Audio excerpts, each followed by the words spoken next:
you're going to be put with Haku, and 1 week before you'll challenge him for his crown to become the king of the WWF, Meltzer had this to say in the Observer. Is the crown back there behind you? Yeah, let me grab it. Hold on, right here. The very crown that we're going to be talking about today. But that's a fact that I moved in a while. Holy shit. that was good I hope stuff. You got that on camera, brother. Holy you took a bump into the chair. Lucky I didn't pull a hamstring. Look at the crown. There it is. This is it, man. This is the very crown, folks, that Jim is going to beat Haku for 35 years ago. Incredible. I tell you, what a great gimmick to use, man. Whack old Harley would hit the hell out of you. I think there's some of my DNA on this point right here anyway. But I don't want to say anything. Cornette's got a crown out there, but it's not the real one. Cornette has a phony crown. Well, there's a joke there, brother, but what is that made of, Jim, if you're getting whacked with that thing? It's metal, brass, looks like a little it got cotton on the inside. Dude, you got some of that I don't know what the hell that was, but so Frito in there. Yeah, I tell you, and the cape. I had the cape, the crown, the flag, the board, the thumb, the tongue, the hoe, and the crossed eyes. That's a lot of gimmicks, brother. Oh my gosh! And Chief J Strongbow is like, Duggan, can you be a little bit more serious in the ring? And Bobby Heenan is like, Vince, Duggan needs an eagle. You should get Duggan an eagle. I'm like, Bobby. Come on, Bobby. Shut up. He'll give me an eagle as a rib. You get Jake's jagging on that snake. Well, before but I kind of like the crown.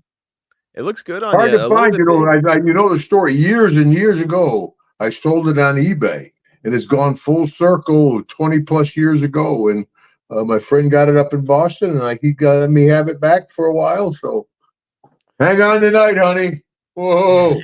The king is here, baby. Yeah, bro.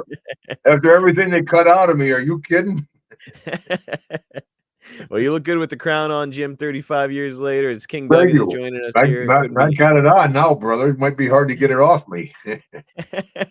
Well, and if it wasn't for Sherry, Macho Man Savage would have never gotten it off me. And he went and got his own fancy crown and cape. Oh, he got a nice crown. Yeah, of course, Macho's head was like this. It'd be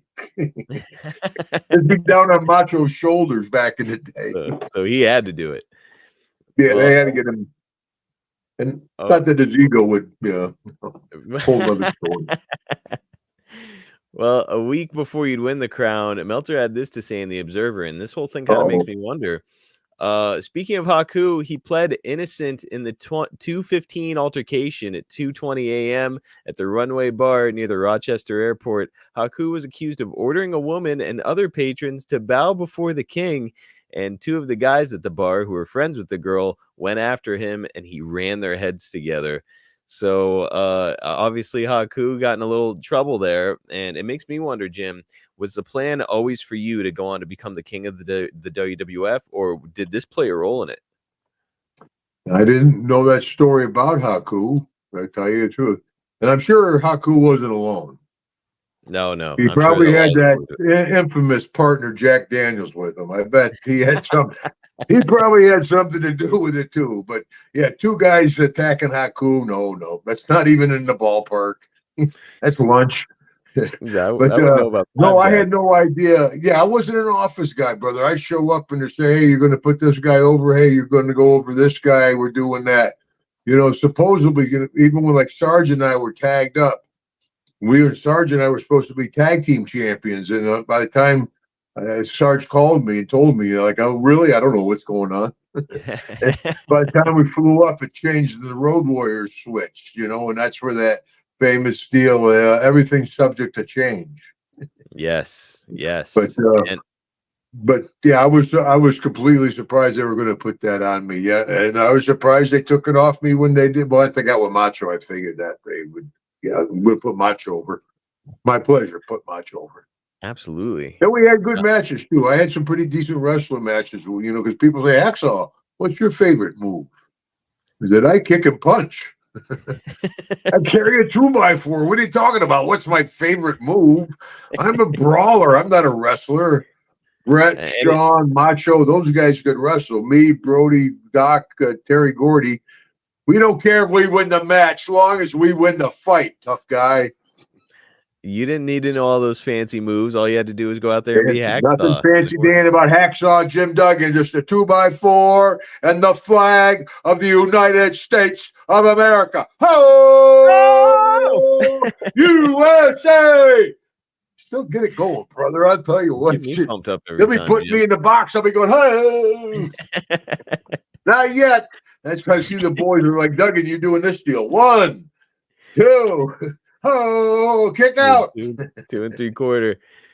But I just got my checkup just the other day. So, folks, if you're out there, early detection saves your life. Go get it checked out. That's right. We were just talking about Sid. Please take the steps to ensure that you're going to be around for a good long time. Jim, the big night happens on April 26th, 89. It's going to air on May 13th. You win the crown from Haku, and they do a big coronation ceremony. It's really quite an awesome scene. That was pretty good. I got to say, that was fun, man.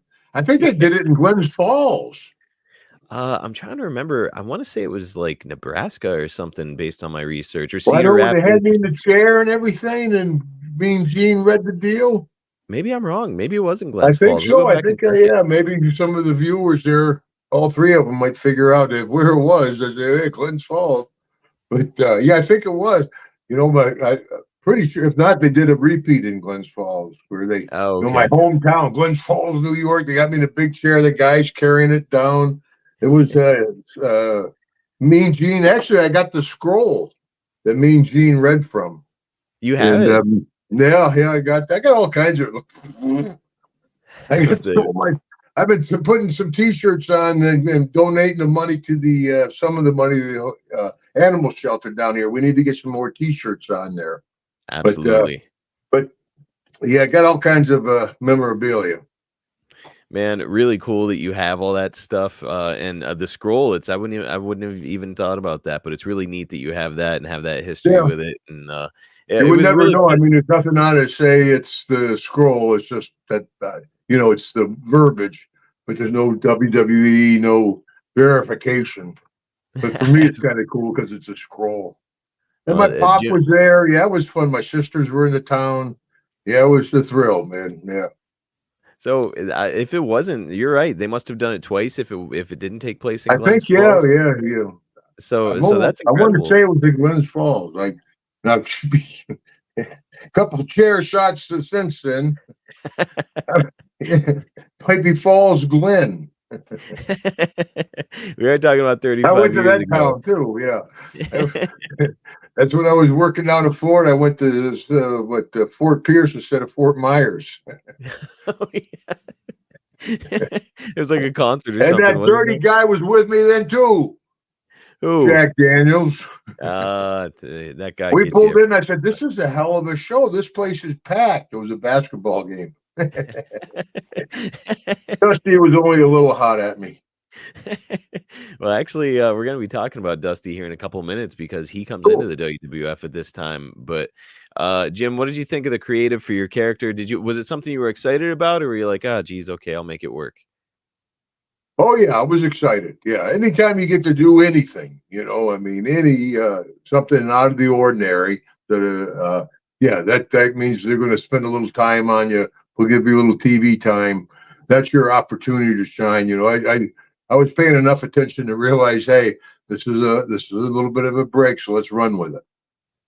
And by the way, coming out of it, I mean, you ended up getting a T-shirt as a result of it during the time where they had the King Duggan shirt, which I think you still have a couple in your possession, right?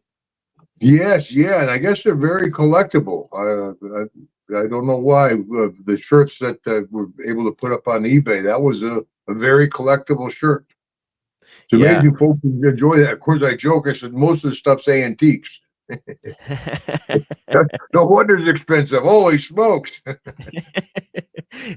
mean, it makes sense because that shirt was produced for a pretty short period of time, maybe like 8 months that you were King Duggan, and then that's it. They didn't make them anymore. So wow. Really neat. I'm surprised I was king for 8 months. That's a pretty good run. Yeah. Yeah, for me, you had a good reign.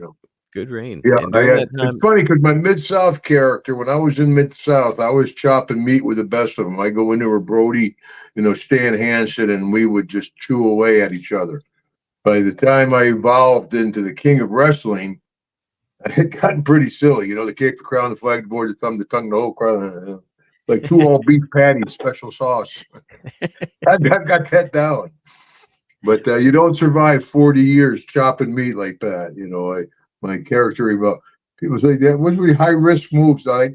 They're high risk. Don't do them.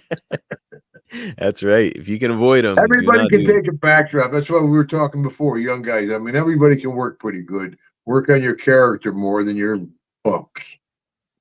That's what's going to make you stand out. You're absolutely right. My opinion, That's why I'm not up in Stamford. Good idea, Duggan. Yeah, good idea. Yeah, see you later. I'll let the door hit you. Well, you do have a Hall of Fame ring. There's something to be said. Yeah, yeah. Coming out of this, of course, you're going to be working with Haku. What did you think of stepping in the ring with him? Did you feel like the two of you had pretty good chemistry in there? Oh yeah, I've known Haku since 1980 when we were both starving together over in Hawaii. Steven Alpha would take me and Haku because the other guys, nobody else lasted that was in the company at that time. Young guys making, you're starving, they would just quit, go back to the States. Shoot, we were living in Ala Moana, running every day. Finally that's when I first got introduced into Pakalolo. In Hawaii. What is Napakalolo? Oh my gosh, and it was a great time, man. And Haku and I were living in the Chateau Blue, a horrible hotel, and we were across the rooms, So I've known Haku longer than I've known anybody in the business. So I've wrestled him hundreds of times.